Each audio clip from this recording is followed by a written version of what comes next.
we're gonna go. We're gonna come in and we're gonna work on squaring our man up, so then we can go into a sliding Ashi entry. Now, a lot of times when people think about entering into the legs, they typically think about entering the legs from seated positions in jiu-jitsu, ergo using the guard. Okay. And while that may be the majority of the entrances into the legs in the sport of jiu-jitsu, there are, however, wrestling hybrids that we can use to also enter the legs. Okay.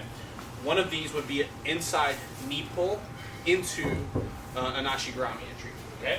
So I'm going to be in front of my opponent. I'm going to go ahead and establish a lead leg. My lead hand is going to be down, ready to down block. From here, I'm going to come through, and I'm going to collar tie Drew with my rear hand. Off this collar tie, Drew's probably going to make a collar tie as well. Yep. From here, I'm going to use my hand, swim inside, palm comes up so my shoulder can punch through, and I circle and turn Drew, just like so. Okay? Now, from here, if Drew doesn't react to the fact that I just squared him up, he's going to be really easy to snap down by the fact that his feet are square, okay? Whenever you have square feet, you're much more prone to being off balance forward or back on the center line, okay? As opposed to situations, go back that way, yeah, where he's in a bladed stance, okay? It's not that it's impossible to snap him down from a bladed stance. It's possible, and some guys are really good at it. However, it's going to be more challenging than, say, for example, if he comes forward into a square stance. Now off a square stance, it's going to be a lot easier to start putting this guy's hands on the mat, okay?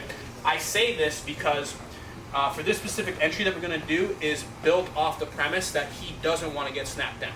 So I come through, I touch him with my rear hand, he touches me with his rear hand. I take my lead hand, I swim inside, palm up, shoulder punches inside. After my shoulder punches inside, I step, turn. Drew doesn't want to get snapped down, so what's he going to do? Start to posture a little bit. Good, exactly. From here, I change levels, and I get inside of the knee, okay? So I change levels, inside of the knee, rear knee slides through this ankle line here, okay? So there's a line right here drawn by his ankles that I want my knee to penetrate. As I change levels, and I grab that knee, I slide his knee, I slide my knee straight through. Like so. And now we're in Ashigurami situation. From here, I'm going to go ahead, shoot my legs up, and we'll just finish the technique right there, and then I'm going to show some follow-ups from this position. Okay? So once again, sliding Ashi entry. We're in standing position. From here, I'm going to come through. I'm going to hit Drew with my rear hand. From here, he's going to hit me with his rear hand as well. I take my lead hand, I pommel inside, palm up, shoulder punches through, I step and I square him up. From here, if he's not respecting my square up, that's when you want to go ahead and start putting hands on the mat, okay? If he doesn't respect it. However, if he's gonna respect the fact that you're gonna snap him down, you might get stronger pull-up reactions. Exactly. So, just for the sake of the drill, give a little pull, just a tiny pull, just so he can, yes, just so that you feel that posture up reaction.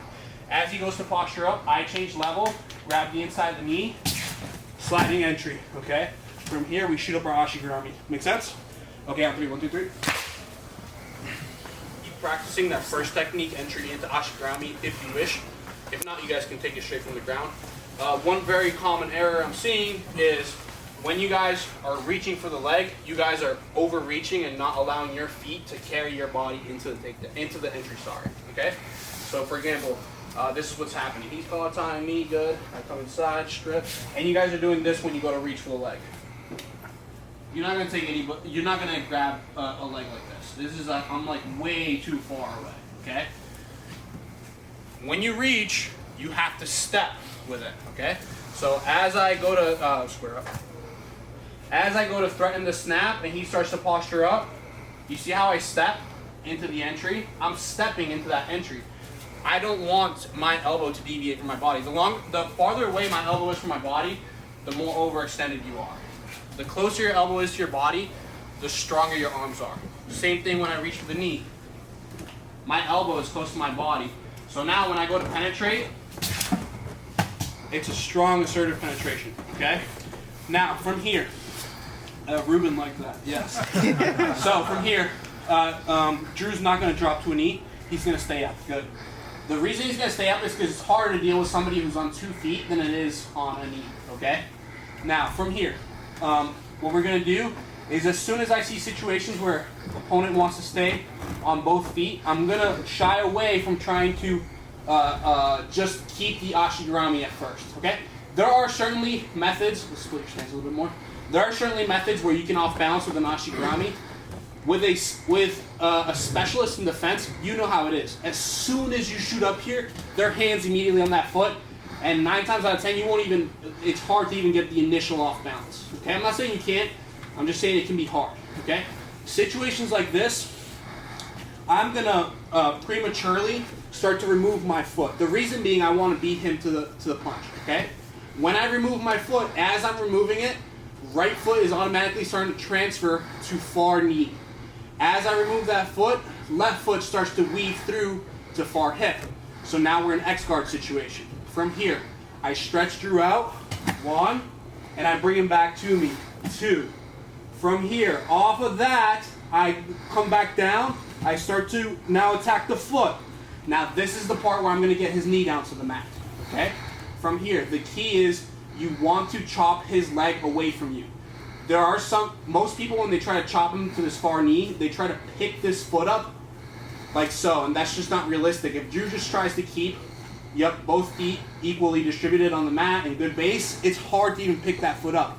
What you want to think about doing is you want to think about kicking that foot away from you, like so. And sitting up with it is not a bad idea either, okay? Because this is going to give you a lot more options for follow-ups. From here, now that I'm seated, if Drew's staying away from me, I post on the armpit, chances are he's going to turn to me. I'm going to collar tie him. I start to insert my reverse X. From here, I start to elevate him, shoot through. Now we're in the cross Ashi situation. Now I'm sitting him down. One more time. So again, we have an opponent who's on 2 feet. Before I start to attack him, I want to make sure I get him down to a knee. An opponent who's in a split squat is going to be a lot easier to attack than an opponent who's just on 2 feet. Because on 2 feet, he has way more mobility and a lot of options to pass my guard and attack, okay? So from here, we're in the Ashigurami situation. I start before he even strips my foot and gets a chance to grab a grip on it, go back. I'm already dropping, okay? My foot is coming to the far knee, left foot is coming far hip, and I extend, okay? Drew starts to regain his base and start to come into me. I'm posting on the armpit so he doesn't get too close, and I start to come down to the foot, okay? From here, I extend my left foot out, and I sit up with it. Sitting up with it, it's not necessary to be able to launch attacks, but it's preferred. If you sit up with this, you have way more options than if you don't sit up. So just take my word for it, sit up on this, okay? From here, he starts to turn into me, I collar tie off of this. I go to reverse, back to reverse X, I elevate, knees to chest, I shoot my bottom leg through, cross Ashi, and I sit him down and I'm ready to attack. Make sense? On 3, 1, 2, 3. As you may or may not know already, the modern leg lock game has really advanced quite a bit over the last few years, okay? And one of the better innovations that have come with the modern game is these hybrids of inside Senkaku with far hip Ashiguramis, okay? The nice thing about, and John will call this, say for example, like crisscross Ashi. I like to call it inside-outside because it lets me know inside leg primary, outside leg secondary. If it's the other way around, I'll call it outside-inside, okay? It's nomenclature, I know, but a lot of times nomenclature can make a difference. So just for personal preference, I like to call it inside-outside Ashigurami, meaning inside leg is primary, second term, outside is secondary, okay? Let's look at a transfer to inside-outside Ashigurami from this standard cross-Ashi leg lace situation, okay? Now, from here, obviously, there's some space that needs to be created between Drew's knees in order for me to be able to take my right leg and weave it through to his far hip. However, there's a problem. The problem is that the more I let Drew's knees separate from one another, the more advantageous it is for him as a defensive man, okay? Again, the more I can keep Drew's knees together for extended and prolonged periods of time, the greater control I'm going to be able to exhibit over Drew. However, when his knees start to come apart from one another, That's when you start to get into problems of people being able to turn away, all sorts of bad things, pummel, counterattack, all these different things, okay? With that in mind, here's perhaps a nice sequence you haven't considered in the past on how to transfer to that inside-outside situation. So, I'm in the this cross Ashi leg lace situation. Here I'm going to take my left leg and I'm going to wrap over the knee like so. Now, this second leg, the secondary leg that I have control of right now, if I keep an Achilles grip and I try to create the space between us, there just isn't enough between the knees for me to be able to get my legs through. At least not me, okay? From here, what I'm going to do with the second is I'm going to come through, grab the Achilles, but I mold my elbow to a shoelace.